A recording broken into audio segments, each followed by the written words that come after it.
Selamat datang saudara-saudari. Hari ini kita mau mendengar Roma babak ke-8. Hidup menurut kehendak roh Allah. Sekarang tidak ada lagi hukuman bagi mereka yang hidup bersatu dengan Kristus Yesus. Hal itu demikian kerana hukum roh Allah yang menyebabkan kita hidup bersatu dengan Kristus Yesus sudah membebaskan aku daripada hukum dosa dan kematian. Perkara yang gagal dilakukan oleh Taurat kerana tabiat manusia lemah sudah dilakukan oleh Allah. Allah mengalahkan kuasa dosa yang ada dalam tabiat manusia dengan mengutus anaknya sendiri yang datang dalam keadaan manusia yang cenderung berbuat dosa untuk menghapuskan dosa. Allah berbuat demikian supaya kehendaknya yang dinyatakan di dalam Taurat dapat kita lakukan dengan sepenuhnya dalam hidup kita yang menurut kehendak roh Allah dan bukan menurut kehendak tabiat manusia. Orang yang hidup menurut kehendak tabiat manusia, fikiran mereka dikuasai oleh tabiat manusia. Orang yang hidup menurut kehendak roh Allah, fikiran mereka dikuasai oleh roh Allah. Jika fikiran kamu dikuasai oleh tabiat manusia, hal itu mengakibatkan kematian. Tetapi jika fikiran kamu dikuasai oleh roh Allah, Allah akan mengurniakan kamu hidup dan kedamaian. Seseorang yang fikirannya dikuasai oleh tabiat manusia menjadi musuh Allah. Orang yang tidak mentaati hukum Allah. Dan sebenarnya, dia tidak dapat mentaati hukum Allah. Orang yang hidup menurut tabiat manusia tidak dapat menyenangkan hati Allah. Tetapi, kamu tidak lagi hidup menurut tabiat manusia. Kamu hidup menurut kehendak roh Allah.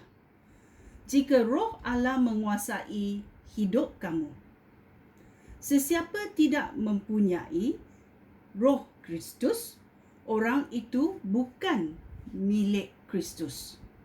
Tetapi jika Kristus hidup dalam diri kamu, roh Allah mengurniakan hidup kepada kamu. Walaupun badan kamu akan mati kerana dosa.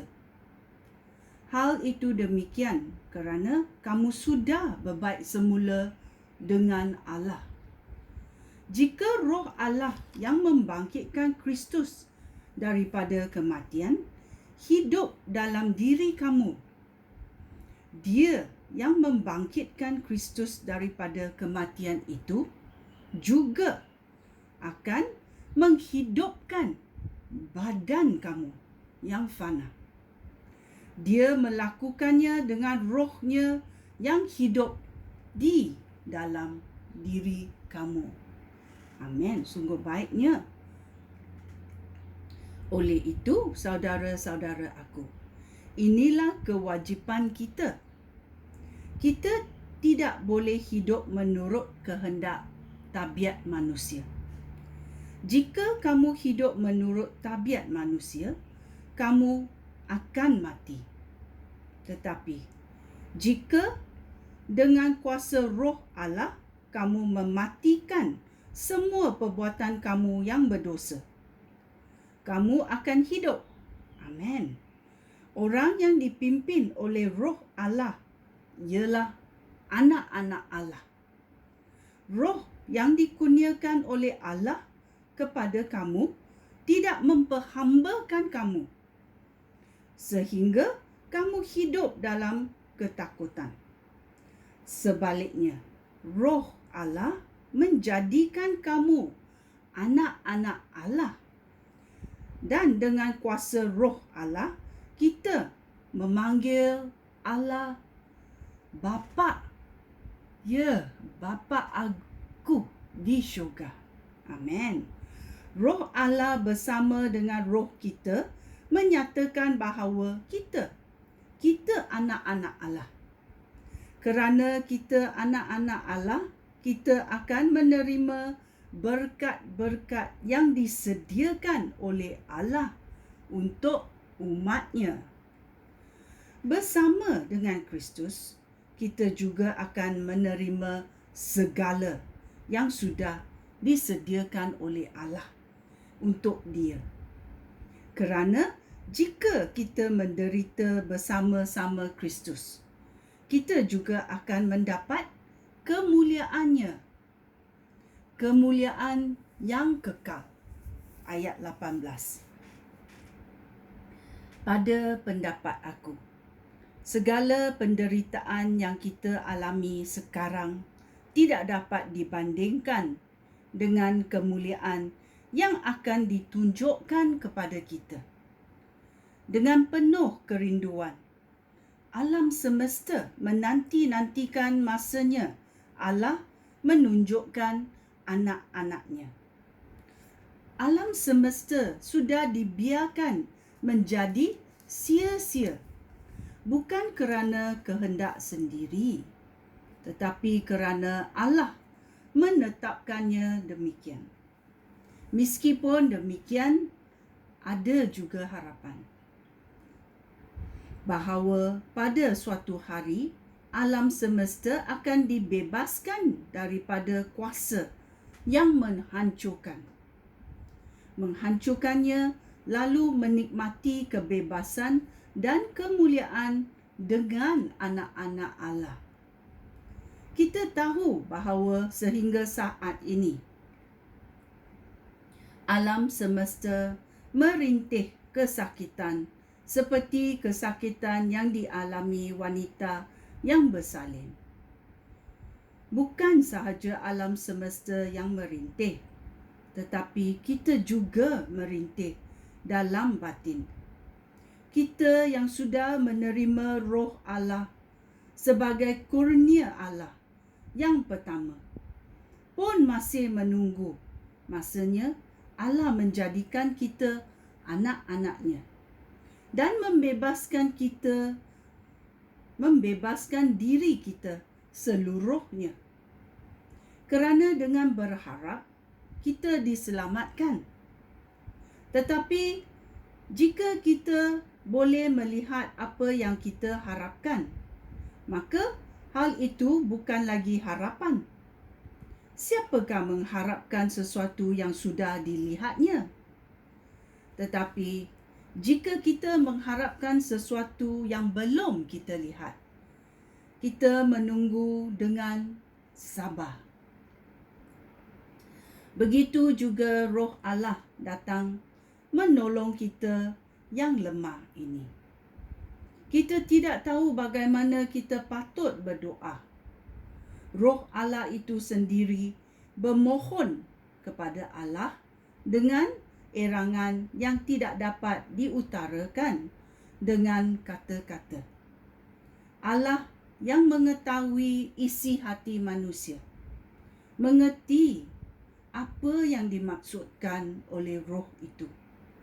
Kerana roh yang memohon kepada Allah bagi umatnya sesuai dengan kehendak Allah. Kita tahu bahawa Allah mengendalikan segala hal sehingga menghasilkan yang baik bagi orang yang mengasihi Dia dan yang sudah dipanggilnya sesuai dengan rancangannya. Mereka yang sudah dipilih oleh Allah juga telah ditetapkannya dari dahulu supaya menjadi seperti anaknya, Yesus Kristus. Dengan demikian, anak itu menjadi yang pertama antara banyak saudara. begitulah Allah memanggil mereka yang telah ditetapkannya dari dahulu. Allah membolehkan mereka yang dipanggilnya itu berbaik semula dengan Dia. Dan Allah memberikan sebahagian daripada kemuliaannya kepada mereka yang dibolehkannya berbaik semula dengan Dia. Kasih Allah melalui Yesus Kristus.